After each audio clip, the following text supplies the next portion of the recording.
अस्सलाम वालेकुम। उम्मीद है कि आप लोग सब खैर खैरियत से होंगे। तो डियर स्टूडेंट्स, आज का जो मेरा टॉपिक है, आज मैं आप लोगों के सामने कुछ आप लोगों के सवालों के जवाब दूंगा और आज आप लोगों को इंशाअल्लाह ताला कॉन्ट्रैक्ट का जो चैप्टर है, एडवांस अकाउंटिंग का चैप्टर नंबर 9, उसके बारे में आज मैं आप लोगों से डिस्कस करने वाला हूँ। उसके अंदर क्या चीज़ें डिस्कस होने वाली हैं? What is contract, what is contractor, what is contractee, what is work certified, uncertified, what is retention money। ठीक है। और उसके बाद आप लोगों को जो सिखाने वाला हूँ वो कॉन्ट्रैक्ट अकाउंट बनाकर, कॉन्ट्रैक्ट अकाउंट कैसे बनाते हैं, उसके बाद कॉन्ट्रैक्टी अकाउंट वो कैसे बनाते हैं, वर्क इन प्रोग्रेस अकाउंट कैसे बनाया जाता है, और लास्ट में जो होती है बैलेंस शीट, ये किस तरह बनाई जाती है। बेसिकली अगर आप लोगों को ये 4-5 चीज़ें बनानी आ गई तो समझ लीजिए कि आप लोगों को कॉन्ट्रैक्ट अकाउंट का तकरीबन 80% आप लोगों को समझ आ गई। और 20% जो मैंने नहीं बता रहा हूँ कि 20% क्या होगा, 20% होता है कि अपने जो न्यूमेरिकल है उनको सॉल्व करेंगे तो आप लोगों को जो 20% की कन्फ्यूजन है वो भी दूर हो जाएगी। ठीक है। तो वीडियो को शुरू करने से पहले आप लोगों से एक छोटी सी गुजारिश है कि अगर आप लोग मेरे चैनल पर न्यू हैं तो प्लीज़ मेरे चैनल को सब्सक्राइब कीजिए और बेल आइकॉन को लाजमी दबा लीजिए ताकि आने वाली तमाम वीडियोस की नोटिफिकेशन आप लोगों को बर वक्त मिल सके। तो प्यारे बच्चों, ये मेरा कॉन्टैक्ट नंबर है। अगर आप लोग कोई बच्चा ऑनलाइन कोचिंग फैसिलिटी लेना चाहे तो इंशाअल्लाह ताला उसे कोचिंग फैसिलिटी मिल सकती है और 1-2 दिन का डेमो फ्री है, आप वो ले लें। अगर आप लोगों का दिल मुतमिन हो तो आप अपनी क्लास को कंटिन्यू कीजिए, वरना अपनी क्लास को कंटिन्यू नहीं कीजिएगा। तो प्यारे बच्चों, कंटिन्यू करने से पहले देखते हैं जी, सबसे पहली जो चीज़ है हमारे पास, व्हाट इज कॉन्ट्रैक्ट। बेसिकली प्यारे बच्चों जी, कॉन्ट्रैक्ट का जो लफ्जी मानी है, जो मीनिंग है, वो है मुआदा। कॉन्ट्रैक्ट का क्या मतलब है प्यारे बच्चों जी? मुआदा। सर किस चीज का मुआदा? अब हम इसको थोड़ा सा मजीद एक्सप्लेन करते हैं। दो लोगों के दरमियान किसी भी कोई भी मुआदा, फॉर एग्जांपल एक बंदा एक जमीन है वो सेल कर रहा है, दूसरा क्या कर रहा है? परचेज कर रहा है। ठीक है।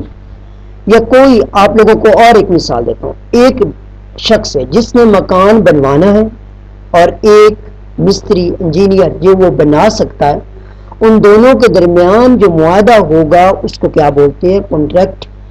और प्यारे बच्चों, इसकी एक शर्त है कि ये कानूनी होना चाहिए, गैर कानूनी नहीं होना चाहिए। ये ना हो कि आप लोग शराब का मुआदा करें, कोई भी गैर कानूनी नहीं होना चाहिए।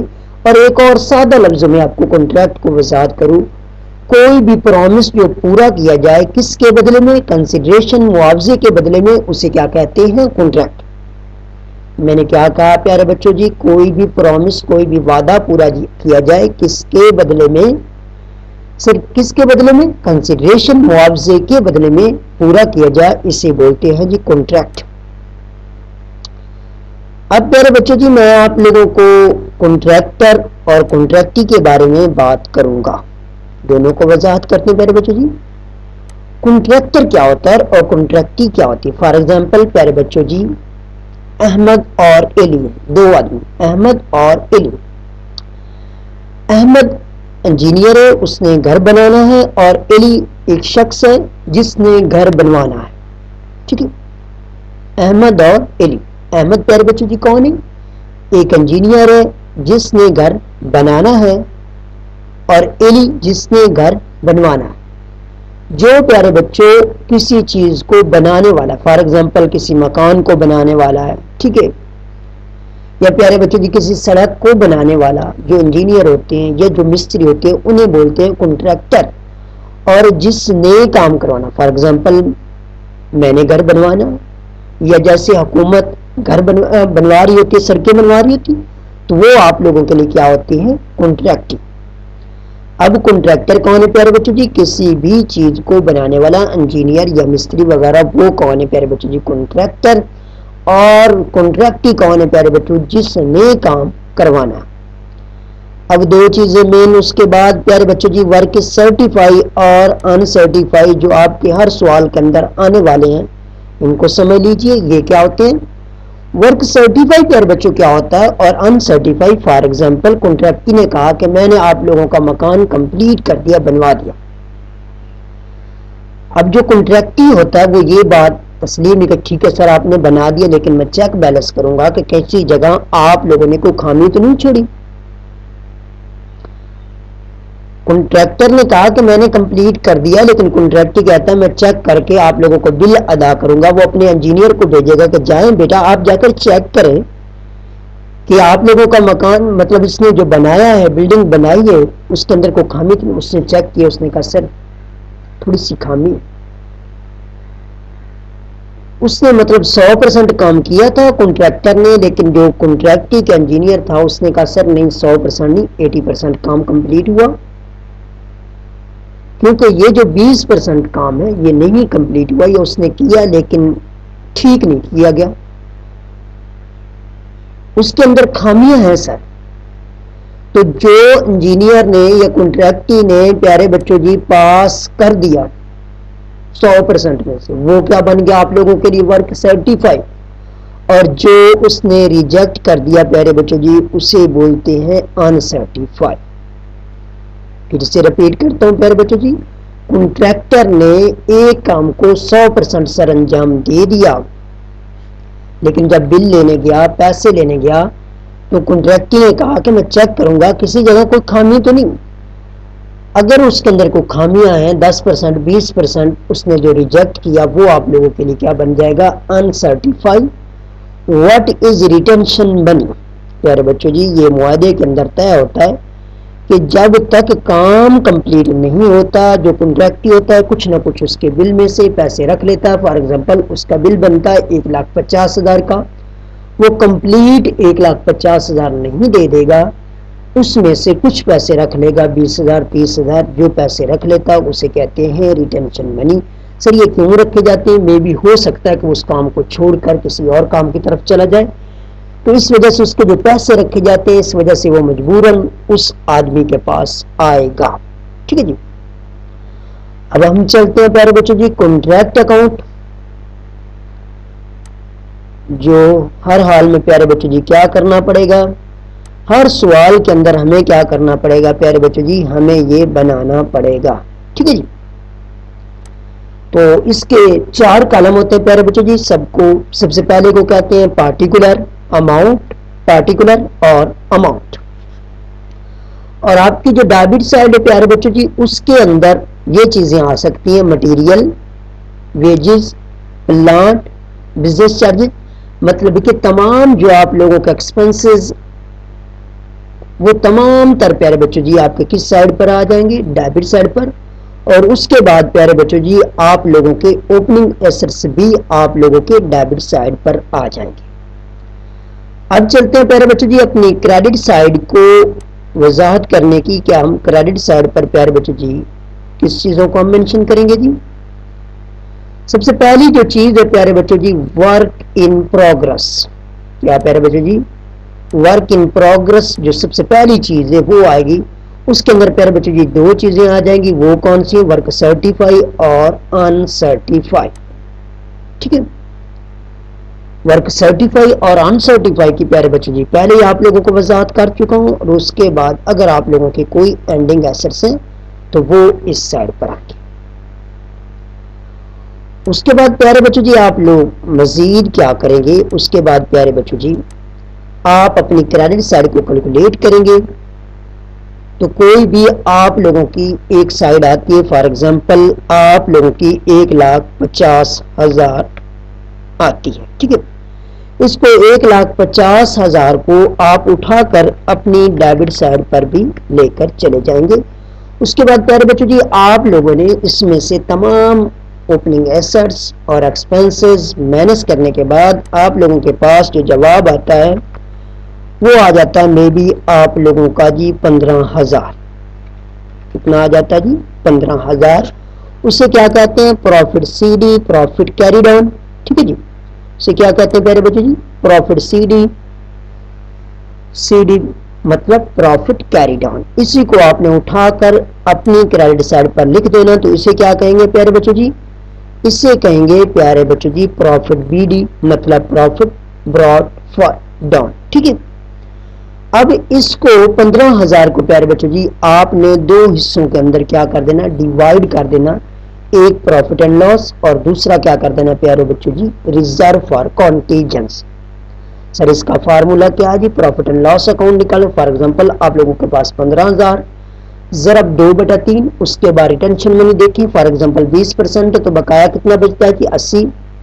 अगर 10% रिटेंशन मनी है तो यहाँ 90 आता। अगर 30% रिटेंशन मनी है तो यहाँ 70 और डिवाइडेड बाय 100 आपका जो आ जाता है। मे बी आप लोगों का यहाँ कितना आ जाता जी? 8,000। अगर 15,000 में से 8,000 माइनस करते हैं तो बकाया कितना बच जाता है? 7,000। वो आप लोगों के लिए क्या बन जाएगा जी? रिजर्व। कुछ सवालों के अंदर रिटेंशन मनी नहीं दी जाती तो उसका क्या तरीकाकार होता है? जैसे 15,000 ज़रब 2/3 ज़रब कैश रिसीव्ड बटा वर्क सर्टिफाई, कैश रिसीव्ड बटा वर्क सर्टिफाई।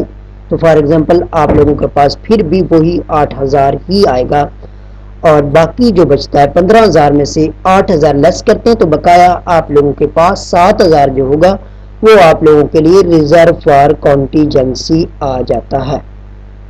ओके बच्चों, अगर प्यारे बच्चों जी कॉन्ट्रैक्ट आप लोगों का कंप्लीट आ जाएगा तो फिर प्यारे बच्चों जी ये मजीद आगे नहीं चलेगा, यही बस प्रॉफिट कैरी डाउन तक ही अगर आप लोगों का कॉन्ट्रैक्ट क्या हो जाता है? कंप्लीट। और दूसरी जो शर्तें, अगर आप लोगों को कॉन्ट्रैक्ट के अंदर लॉस हो जाए तब भी मजीद आगे प्रॉफिट बीडिंग नहीं करना, बल्कि यही आप लोगों का सवाल क्या हो जाएगा? खत्म। मैंने दो शर्तें बताई, एक अगर कॉन्ट्रैक्ट में लॉस हो जाए, या दूसरी जो मैंने ये शर्त बताई है कि प्यारे बच्चों जी अगर आप लोगों का कॉन्ट्रैक्ट क्या हो जाए? कंप्लीट। इसके अलावा जो आप लोगों को कॉन्ट्रैक्ट मतलब बनाने पड़ते हैं प्यारे बच्चों जी, वो बनानी पड़ती हैं जी आपको कॉन्ट्रैक्टी अकाउंट। कुछ सवालों के अंदर पूछता है कॉन्ट्रैक्टी अकाउंट। प्यारे बच्चों जी ये कॉन्ट्रैक्टी का क्या बनाया जा रहा है? लेजर बना रहा है। जो आप लोगों को कैश रिसीव्ड होती है वो आपने अपनी क्रेडिट साइड पर लिखना, इसी को उठाकर अपनी डेबिट साइड पर, और नाम क्या दे देना प्यारे बच्चों जी?